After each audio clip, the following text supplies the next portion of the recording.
This podcast contains explicit language. Bafangu! Houston, flight is go. Myla, let's go. SPM. Safety contact. From Assignment X, thesoniashow.com, and Amalgamated Storytelling, this is the Dorking Out Show, the podcast for people who love stories from movies, TV, books, podcasts, and everywhere else.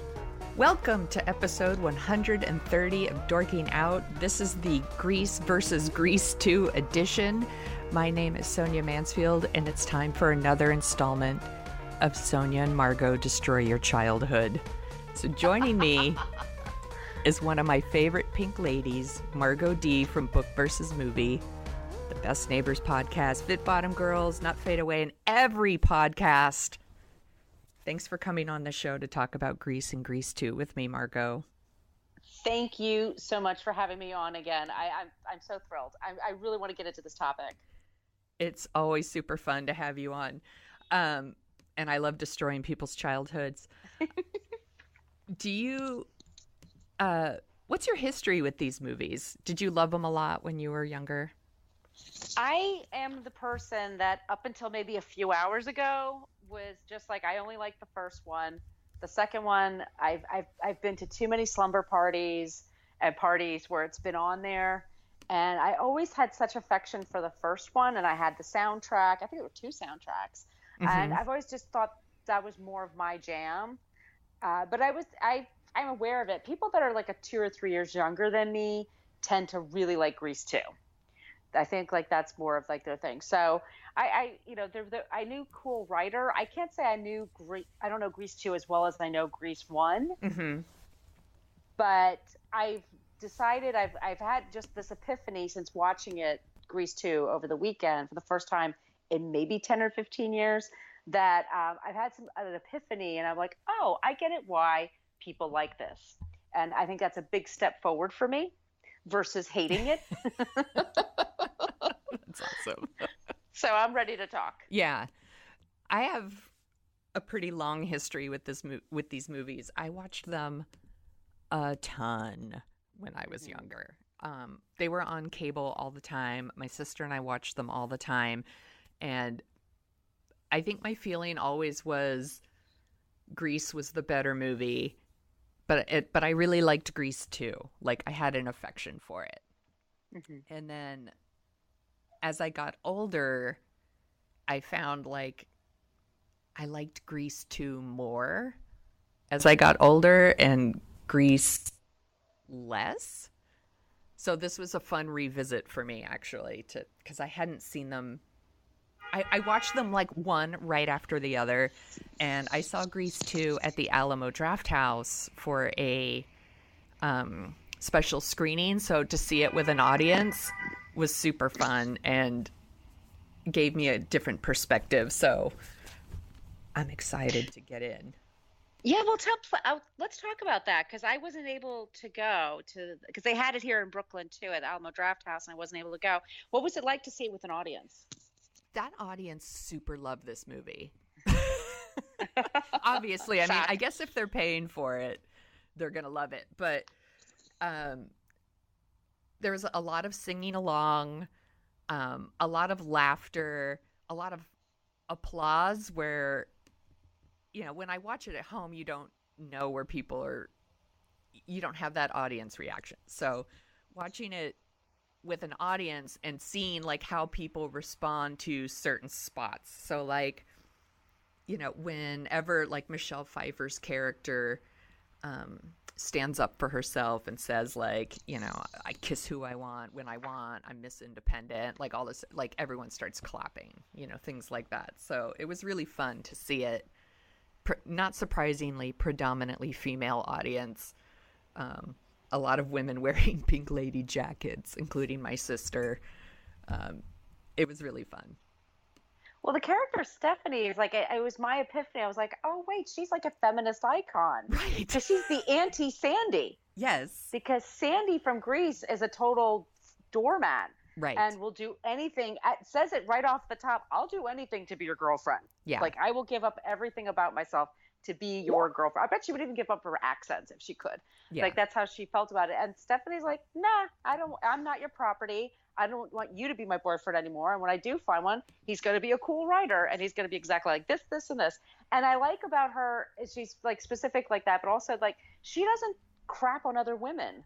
Yes. Or, you know what I mean? She lets everybody be themselves. She's totally okay with everyone having their own quirks, their own identity. She doesn't pit woman against woman to get what she wants. I feel like, wow, she's an awesome character. This is one of the things I wrote in my notes too, is one of the things I love about the movie is Stephanie, because the idea that she's tired of being someone's chick, that she'll kiss who she wants when she wants. She works in her father's gas station. Like, you know, so that means she could probably like change a tire and fix a car. She wants more from life than just a boyfriend. But she's never mean. Like you said, she's pretty nice. And and Michelle Pfeiffer's so beautiful. I mean, come on. I mean, stop it. She still is. Yeah. She's ridiculously beautiful. Yeah.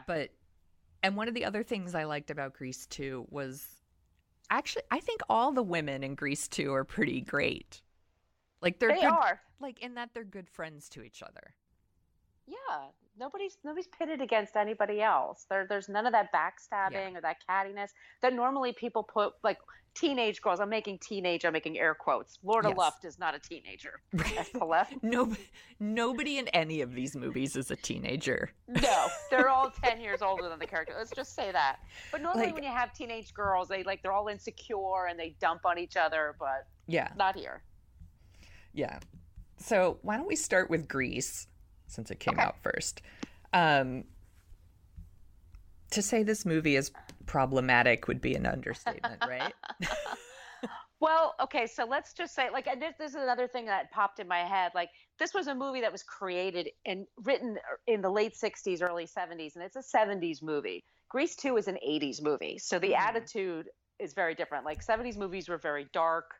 Like, they could be fun to a certain extent, but somebody had to die or somebody has to have a problem. That's a 70s, trope of 70s films. 80s films were fun. Yes. It's like fun. Like, in the end, everyone's dancing. That's what we care about.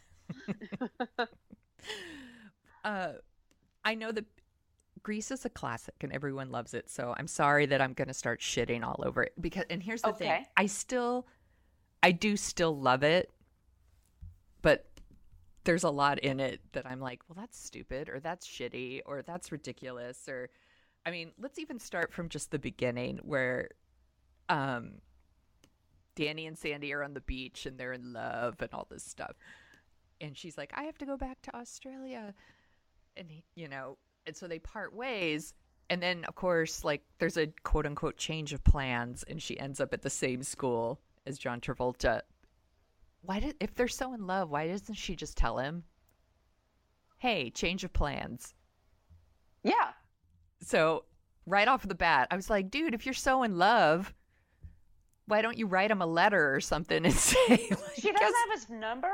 She doesn't have his number to call him and say, hey, guess what? I'm not going to live in Australia. I'm going to go to the same school as you. Right. So there's that right off the bat. And then, like, all the girls in Grease are actually kind of shitty friends to each other. There's a lot of, like, a backbiting. Like, that doesn't exist in Grease 2. Yeah. And by the way, I would say this in the first movie, and I will defend this. This will be my hill I die on. I think the acting and the star power and charisma in Grease is far outshadows Grease 2. Oh, for sure. Okay. For sure. Grease 2 has a lot of energy. Yeah. Like a puppy. But the star power is in the first one. Yeah. I mean, John Travolta is... Oh, he's amazing. Danny Zuko's a huge asshole, but John Travolta in that role is perfect. Like, perfect. Like, his physique. Yeah. The hair. All of dancing. It. Yeah. He can sing. Yep. Yeah. He does comedy. He's so funny. I think we forget like how funny John Travolta is. Like, he came from Welcome Back, Kotter. I love comedies with John Travolta. Yeah. And when Danny's being a doofus, it's just like trying to look cool when he's making an ass of himself. I think John Travolta does that so well. I love him. I think he's great. Now he's unintentionally funny and like gaudy and stuff. Yes. So, and he was in the original, I believe, Broadway production, or at least the road production. Right. So I did a little reading, and it said that he played like one of the other T-Birds. Like he was like Putsy or Duty or these names. Those great names. Kinnicky. Well, that's his last name, I'm supposing. Jeff Conway, he played Danny on Broadway. Yes. Yeah. And he's really great in this, actually. He's really good. I think he's more sympathetic than Danny. Yeah, I agree. For sure. Yeah. So right off the bat, like she could just tell him, but then we don't have a movie, right? So she doesn't tell him. The girls are all shitty friends. They don't tell her that he's at the school. They set her up for humiliation, and of course he does. He totally humiliates her, and she runs off crying. And she's kind of an asshole too, Sandy. Oh, really? Why? Well, like she's using poor Lorenzo Lamas. Oh, well, yeah. Totally poor ghosts Lorenzo on him at the Lamas. track. It's a tool on her tool belt, yes. Yes. I see that. And I love his blonde hair. It's his first movie. He looks like such a dork. He does. But it, in that way, she's kind of a jerk. But she is like the nice girl. But I just can't get over like how awful he is to her through the whole movie. Like, he tries to date rape her basically at the drive-in. Not even basically. No, he's trying to date rape her. I know. The first time, like when he sees her again at the school and his friends are around, he acts like it's no big deal. He's at first excited to see her, and then he acts like it's no big deal. And then he's basically saying to her, like, "Look, I do love you, just not around my friends. Is that a problem?" Right. What's the problem? Well, yeah. What's the big deal? Yeah. I know, and she doesn't have like Rizzo's her friend, but she's not very good to her. Yes. Like, who does she have? Yeah, and Frenchie, who's in general pretty sweet, isn't really that good of a friend because she doesn't give her the heads up. Well, she's very weak. Yeah. I do love, though, let me rephrase that. I don't love it when Danny gets date rapey, but I do love it when Sandy basically slams the door on his dick and says, "I'm not going to be with you in this sin wagon." And then he sings Sandy, the drive-in song, which is a great song. The songs, I think, are better in the movie. Yes. I just think they are. But it's so funny because the song is "Poor Me." Sandy, you've hurt me real bad by not letting me date rape you. Even though I ignore you everywhere we go and I treat you like crap. Yeah. And I love you, baby. Yeah, and I totally fucked you over at the dance too. And ditched you for one of my ex-girlfriends so I could win the dance contest. Was her name Cha-Cha? Yeah. Cha-Cha, who also looks like she's in her 30s. Oh, everybody. Stockard Channing, for Christ's sakes. I mean, she's like 34. It's so ridiculous how old they are. It's like 90210 old. And all the teachers are really old, too, because they all look like they'd be retired. Yes. Sid Caesar. Well, they have to, right? They have to make them like in their 60s or 70s to make all these guys look like they're high schoolers. Exactly. Like, that's the trick.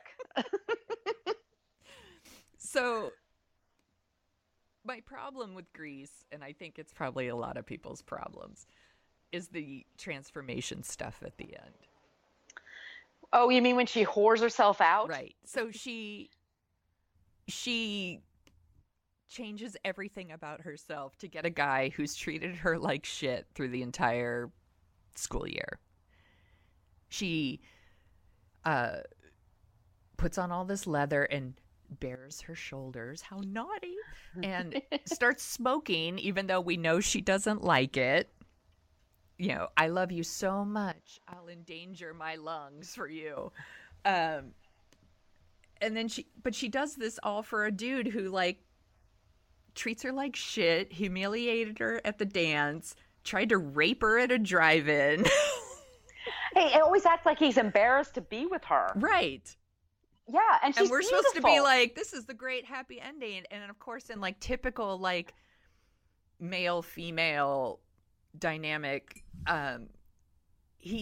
people like to argue, well, Danny changed too. It's like, dude, put on a cardigan. Yeah. It's not the same. No, he tried. What was he in track? He joined the track team for like a month. Yeah. No. Not the same. No, and she had to basically whore herself up. Yes. And what is she supposed to do? Is she going to go to college looking like that? I mean, did she have any sort of plan? That's what I was like. Well, what's she going to do after this carnival? And also, she looks very hot and uncomfortable. Like that looks like it was a hot day. The leather will make you sweat. Not a good choice. Not a good fashion choice. Not comfortable. No, not practical. I'll say this: she looks hot. Super hot. She's smoking hot. Yeah. That's why he basically turns into like a Looney Tunes, like cartoon wolf, like is she? rolling around on the ground, like howling, like his eyes pop out. Their singing is great, though. Yeah. Their voices really work well together. Yeah. So there's just like, there's stuff in the movie that's so problematic, but the music is really good. Yes. There is fun stuff in it. I like Stalker Channing a lot. So what do you think there are worst things I can do? It's probably one of the better songs in the movie, don't you think? Yeah. But it's like a weird mood shift. It's a total, I was just going to say that. It's such a weird moment because it's like a total tonal shift from the rest of the movie. It's this very serious thing. Yeah. Because she's being slut-shamed, basically. Yes. But she's also like afraid of being vulnerable because she's been hurt so much. So it's a song And she might be pregnant? And she might be pregnant. Oh, and that. I know in that. You're in 12th grade. You might be pregnant with Kanicki's baby of all things. I mean. Yeah.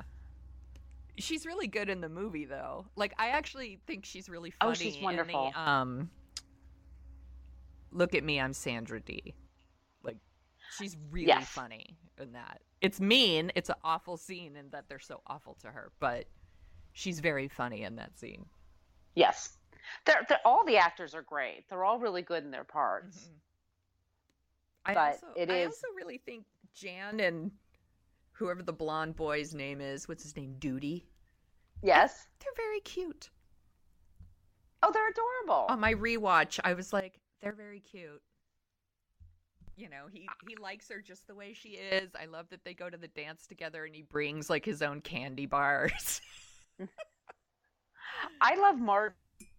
You love Marty? Danoff. I love Marty. Yeah. I just think she's a big ball of neuroses, but I just think she's funny as hell.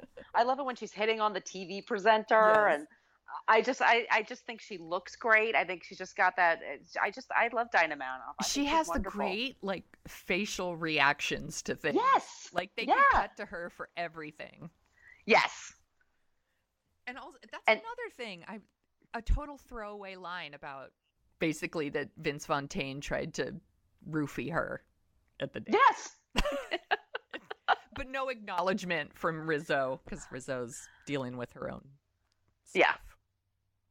But yeah, so I found the movie problematic to say the least. But I do love the Sha-na-na thing, the dance scene when they do the hand jive. Yes. I still get into that. Even though he's not supposed to be with Cha-Cha, like he totally, like once again, treats Sandy like shit to win a trophy. Yes. But it looks great. Like John Travolta's a great dancer. He is. And the dancing, I think the dancing in both the movies actually is pretty good. Yeah, no, they do way more dancing in Grease too. There's a lot more of them too. I'm like, Jesus, was everybody just a dancer? They didn't hire any actors? So the choreographer from Grease, Patricia Birch, directed Grease 2. So she kind of, went to what she knows. So I think she really upped the choreography game in Grease 2. and supposedly they only had half a script. And Yes. so she was, which I was like, yeah, that tracks. I think there's like half a script working in this movie. For sure. It doesn't make any sense. No, I mean, poor Frenchie, she shows up with Maxwell in the beginning and like, why is she going back to high school? Wouldn't she be going to junior college? But okay. Right? Yeah. You could totally And just go back to high school to take chemistry. 28-year-old Dee Dee Khan. But then but then they have her like inject her like at the midway point in the movie and then she just disappears. Yeah. Like, and I think we see her one more time at the luau, right? Okay, I have to say this. By the time the luau came along, I yelled out loud at the TV. I'm like, "Why is this movie so long?" Like that. I mean, it's just a little too long. So there's a few of that could go by the wayside. A few of these songs that could go by the wayside. For sure. Grease too. Yeah. So in Grease 2, yes, my sister and I, it was always like our bathroom break or like go refill your drink scene where he sings about his charade. Oh, that's the worst. And so we went and saw the movie in the theater, and my sister gets up and she's like, time to go to the bathroom because it's charade. And so she leaves, and she said when she opened the door to come back, the crowd was just laughing so hard at how shitty that song is. It is couldn't say. We say it's. Go ahead. No, it's just like a completely like campy, ridiculous song. And she said she walked in and everyone was just laughing out loud at how ridiculous it is. I wish I was there because I agree with them. Well, we should say it's Maxwell Caulfield. Yes. And so it was Michelle Pfeiffer's first film. Mm-hmm. And then we have Maxwell Caulfield, and he was supposed to become he was going to be after big this, star. a big, and he supposedly gave an interview, and I read it before. He gave an interview, I think it was to New York Magazine, and basically boasting about himself, like he is going to be the big star of the 80s. Like, look out, it's going to be me. Just, you want to shoot for the stars, just attach yourself to the Max Caulfield Express. And he was so obnoxious that he didn't work until like Empire Records. It's just amazing. Yeah. But Michelle Pfeiffer, supposedly they didn't really get along that well. She thought he was egotistical. Oh, well. It sounds like But she's okay, there's nothing about Michelle Pfeiffer, and I was looking up the trivia. That scene where she's on the motorcycle, not wearing a helmet, by the way. Yes. That's your big star. You have the back of a motorcycle with no helmet, tilting her head back. I get vertigo. That made me sick just looking at that. But she straddles the guy. That's Michelle Pfeiffer doing that. And he pops a wheelie. Yes. Like, what is that supposed to mean? I know. The symbolism. Yeah. Well, that's back in the day, I guess, when stars could do things like that. I get it's very like you could never get the lead actress to do that. I mean, unless you have the female version of Tom Cruise who will do anything for that kind of attention. Right. I just revisiting Grease 2, I was just struck by how fun it is. It's almost a spoof of Grease. Yes, that's a good way to put it. And it's super fun. And the truth is, I'd rather listen to Cool Rider than Hopelessly Devoted to You. It's a better song and it's a better message. And Michelle Pfeiffer looks great. Yes. When she's doing beautiful. That's a really good song. There's like some other songs in there that are just like the charades, and there's a couple of other kind of weaker ones. That's one. Let's Do It for America. They talk about date rape. The guy that's trying to rape the girl in the bomb shelter. Yeah, he's trying trying to trick her into sleeping with him, basically. Not even basically, sorry. He's trying to trick her. It doesn't work. It turns out they're singing about two different things. Like, she's talking about actually serving their country, and he's talking about doing it. Right.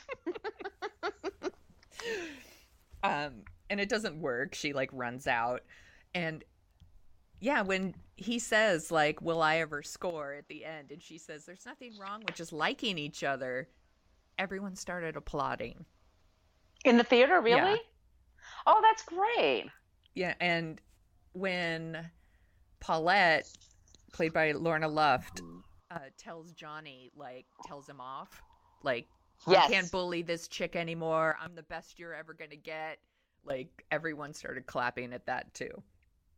Well, she called him on his shit, which was great because because at the very, and I loved it at the very, very beginning of the movie, Michelle Pfeiffer, like they were saying, you're pink lady, you're the property of us. Yeah. And she's like, nope, I'm no one's property. I'm breaking up with you. I don't care who knows it. I'm going to be on my own. It was great. Adrian Zemed is our lead here.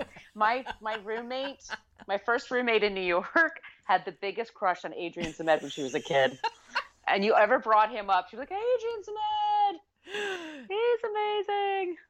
So because I saw this at the Draft House, they had like the pre-show stuff. Oh, tell me about it. And they were showing like Adrian Zemed on Dance Fever. His dancing. It was awesome.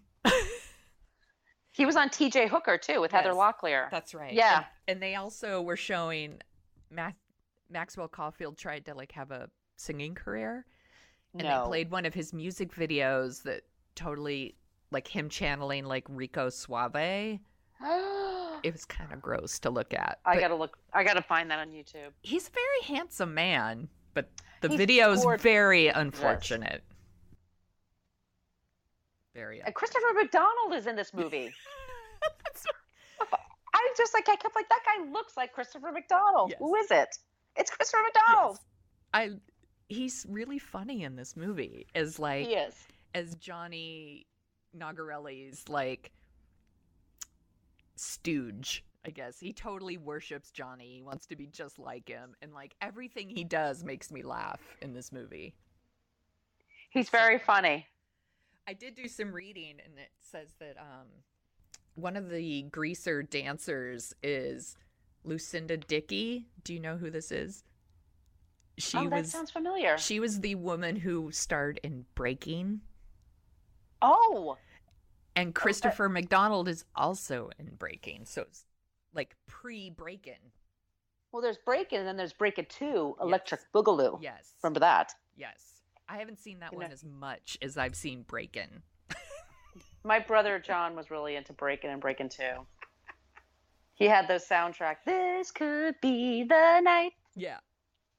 Oh man, I'll keep singing. I liked Breaking. I think I saw that one in the theater actually. Yeah, I think we saw that on video. I love this name, Maureen Teefy. She's a Sharon. She's the one from the bomb shelter, yes. And she was in Fame. She played Dolores in Fame, or she played some character in Fame. Yeah. And then nothing else. But what a name, Teefy. Yeah, and Lorna Luft is Judy Garland's daughter. Yep. So she had a lot to live up to. And she's a beautiful singer. She is. It's good singing in the movie, too. You know, the songs are super silly. What's it, reproduction? Reproduction. It's really funny, but it's silly. It's silly. And I do say this. The talent show at the end. Yeah. With the seasons, I thought that was really cool. It's really cute. It's very cute, and those are great costumes. And Michelle Pfeiffer's really good in that scene, the singing, all that. And that's when I'm like, what do you mean there's a goddamn luau after this? Like, to me, the movie's done. This movie's so weird. Long. It's long.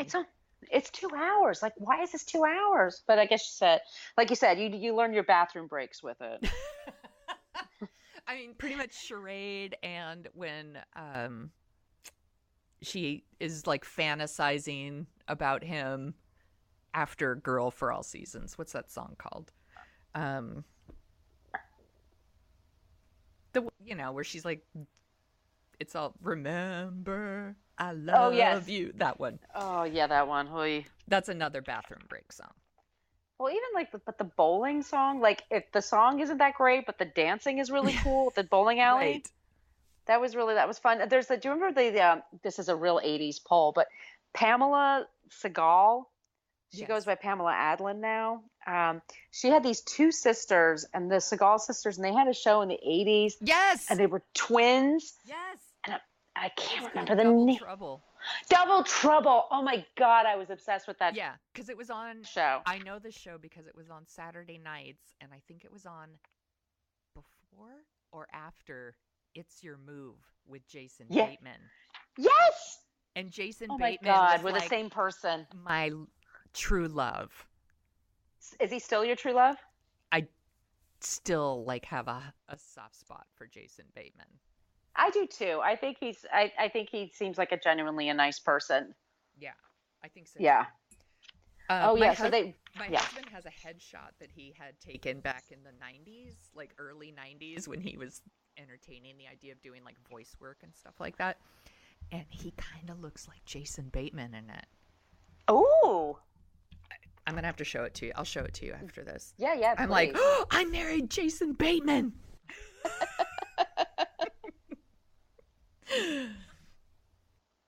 I'm trying to think of who else.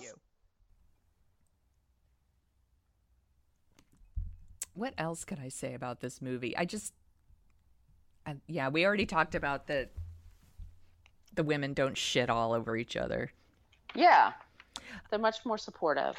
I did read that Tom Cruise auditioned for Johnny Nagarelli. Princess, and they thought he was too short. Bless his heart.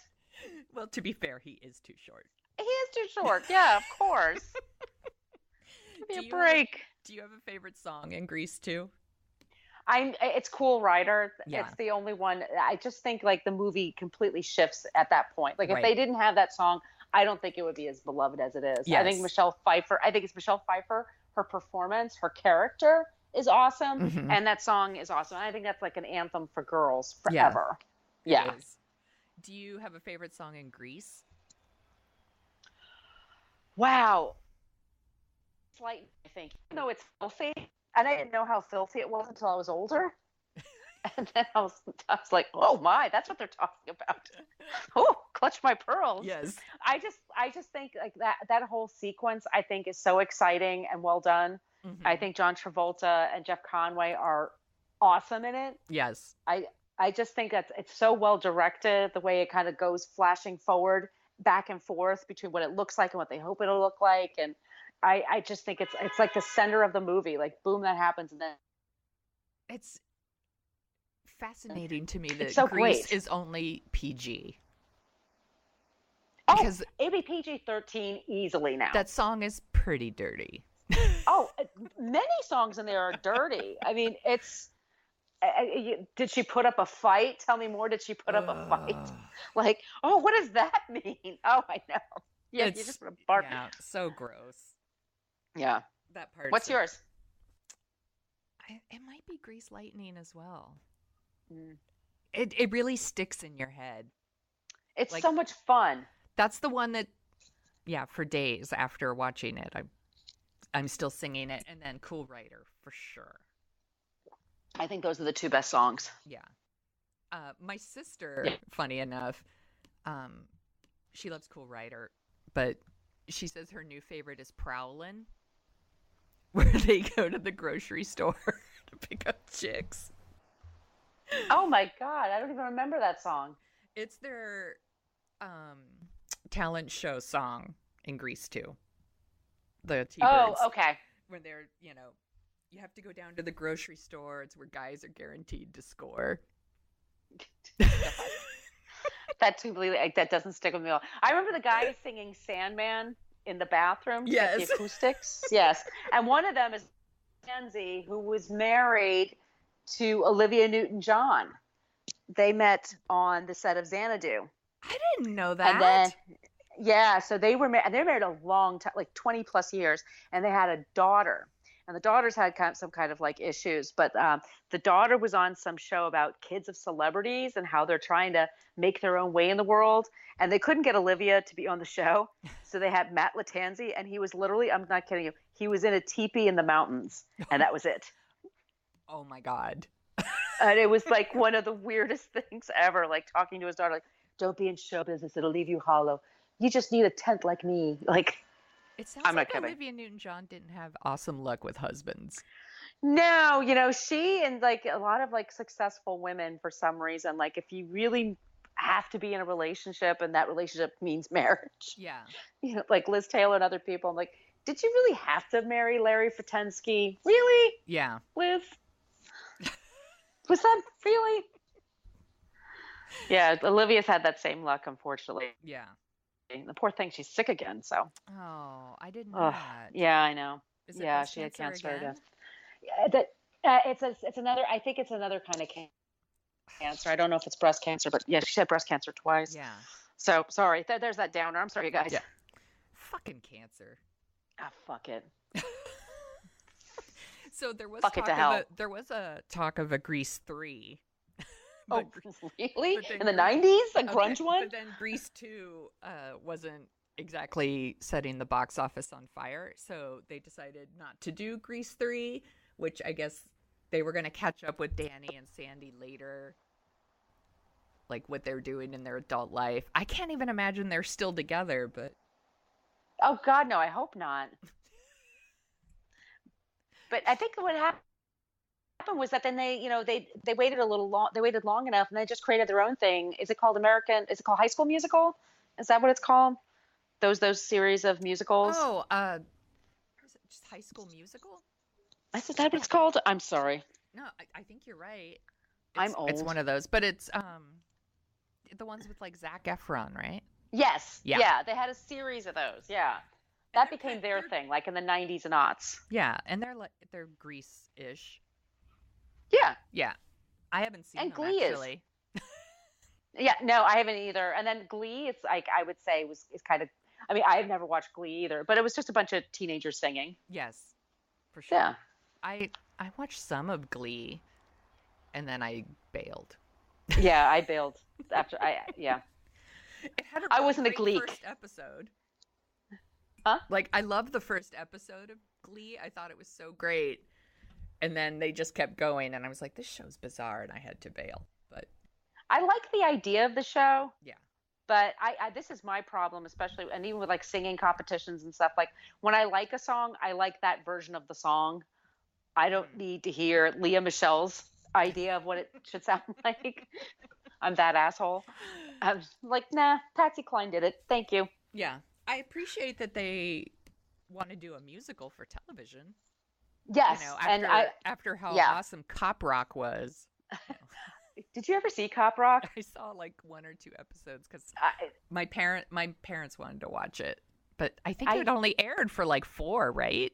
they were supposed to. Yeah, it was like 4 episodes. That was like a show that was fascinating to watch because that was just cops breaking into song and like talking to like an AIDS patient on the street, and then they break into song. Oh, Botchko. At least he's trying something different. He was swinging for the fences. Yeah, I love it when musicals succeed on television. I try to watch them when they show up live on. I thought Jesus Christ Superstar was amazing. Did you see that? I didn't. That was good. That was really good. I should watch it. Yeah, I'm and sure then I could still Grease, watch it. I'm sure it's someplace. And Grease was really good though. I think NBC or Fox did Grease. Oh yeah, yeah. and I thought that was really well done. Yeah, I watched. Oh no, I did watch that one. I watched that one from beginning to end because I remember thinking Vanessa Hudgens was actually pretty good as Rizzo. She was good. Yeah, Like she was my favorite part. Yeah. Yeah, I mean, I like going to musicals in person. Mhm. That's always fun, you know. I went and saw the Go-Go's musical when it was here. Oh, how was it? It's getting really good reviews here. It wasn't very good. No? No. Really? No, it was very disappointing. Oh, But the no. songs are great because it's the Go-Go's, but like the show itself wasn't very good. I was kind of disappointed. I saw on Broadway, my friend and I a few years ago, it was Crybaby. You know that John Waters? And I Yeah. love that. I love John Waters and I love that movie. Yes. And we were like, this is going to be fun. It's because he did Hairspray. We were like, Yes. oh, they're going to make Hairspray. And it wasn't very good. Oh no. And it was such a bummer. Like a bad drama, you know, in the theater is sort of Yeah. like, all right, whatever, you take a nap. But a bad musical, oh, it's just deadly. It's just hard to sit through. I actually debated watching Crybaby before we started recording because a friend of mine said Grease 2 reminds her of Crybaby. I think Crybaby's a much better movie than Grease 2. I don't know if it treats its women better. I mean, but Right. I would watch Crybaby. I won't. Let me just be clear. I'm not going to watch Grease 2 again. Probably. I You're will all watch never. Crybaby again. I'm super mad at you, Sonia. You know what? No, the more I thought about it and the more I was reading all these think pieces by feminists who were talking about the character Stephanie in Grease 2. I'm like, oh, they're right. She is awesome and she is a good friend and she is her own person and she can change a tire and she can dance and she doesn't apologize for that. And I think she's a wonderful character. I think everything Michelle Pfeiffer related is awesome and watchable and great. But I think for me, there's enough there that's not awesome that I'm okay. There's lots of things I want to see in the future that haven't existed yet. I'll make time for them. Like A Star is Born, which I'm going to see October 5th. Oh my God. I can't wait for A Star is Born.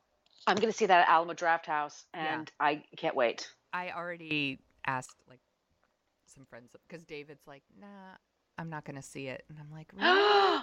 Okay. So I asked my work husband, I'm like, will you go with me to see A Star is Born? He's gay, him and his husband. And they were like, yeah, of course we're going to see A Star is Born. We're gay. Of course we're going to go. So they said I could tag along. So I don't have to go see it alone. Well, if you want to talk about it, let me know. Yeah, I do want to talk about it. So we'll definitely talk about it. Yeah. I'm going with Erin, my co-host Oh, for yeah. Best Neighbors. Yeah. That'll be fun.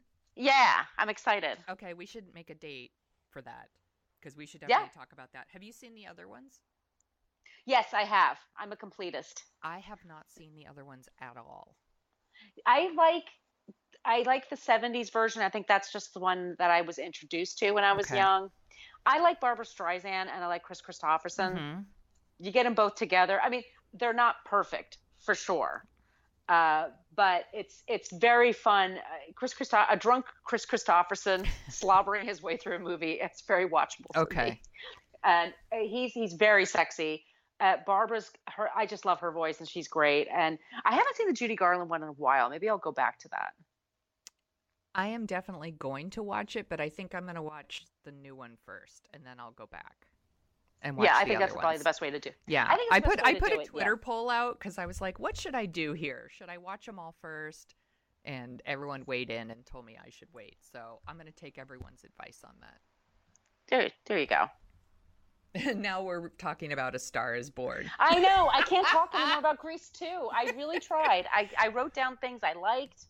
I talked about all of them. I wrote my notes down, but I think it's fine. I think it's fine. I went from hating it to thinking it's fine. That's a lot. I found myself enjoying it more than I ever have before.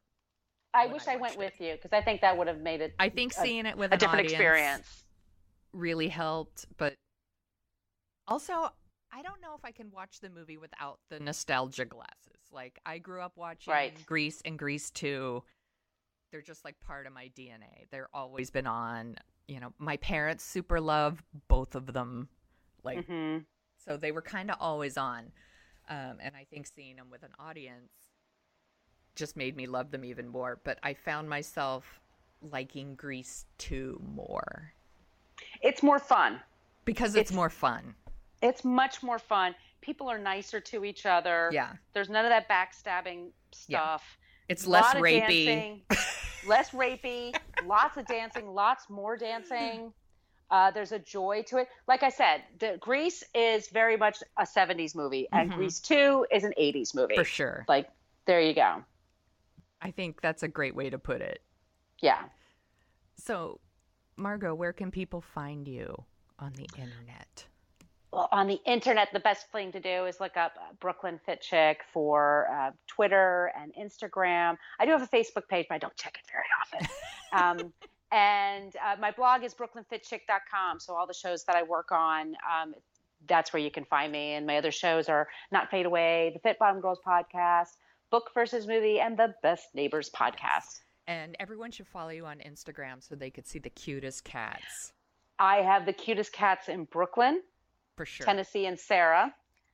They are delightful. They Brooklyn are so Fit Chick. cute. They're very sweet. They're real sweethearts. I think they're the cutest. You can find Dorking Out Show at dorkingoutshow.com. You can find us on Facebook and Twitter. We're on Instagram, but we don't post that much.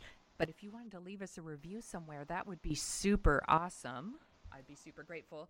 And good news to people who like Smith, he will be back next week. We're going to talk about The Spy Who Loved Me, the James Bond movie with Roger Moore. Wow. Really? Yes. That's a great theme song, by the way. Yeah. And Yep. and Radiohead does a great version of it, by the way. You can find it on I'm going to do YouTube that. or something. Yeah. You got to listen to it. It's amazing. We are having a guest, Mark Altman, who wrote The 50-Year Mission, and he just